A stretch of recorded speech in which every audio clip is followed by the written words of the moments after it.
इंद्र की चाल है, फिर भी त्यागा कवच कुंडल को। मित्र को वचन दिया था मैंने, वचन की लाज बचाने को। मैं कुरुक्षेत्र में उतरा था बस अर्जुन से टकराने को। मेरे उन तीरों ने कब का अर्जुन को मार दिया होता, पर स्वयं कृष्ण बैठे थे रथ पर कर्ण से उसे बचाने को। रथ 30 हाथ पीछे हटता जब अर्जुन तीर चलाते थे, 2 हाथ पछाड़ा मैंने, केशव मंद मंद मुस्काते थे। श्री कृष्ण की वाह को सुनकर अर्जुन कुछ शंका करते थे, मेरे उस रण कौशल की क्यों श्री कृष्ण प्रशंसा करते थे।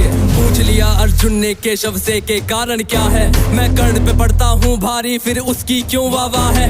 कान्हा ने अर्जुन की मन की शंका को फिर यूं दूर किया था, अहंकार जो अर्जुन को केशव ने उसको चूर किया। तीनों लोगों के स्वामी ने रथ पर लगाम को पकड़ा है, ध्वज में हनुमान जी बैठे हैं, आईने पहियों को जकड़ा है। हे अर्जुन तुम ही बतलाओ इसमें क्या प्रश्न है शंका का, रथ एक हाथ भी पीछे हो तो कर्ण है पात्र प्रशंसा का। युद्ध भयंकर चालू था फिर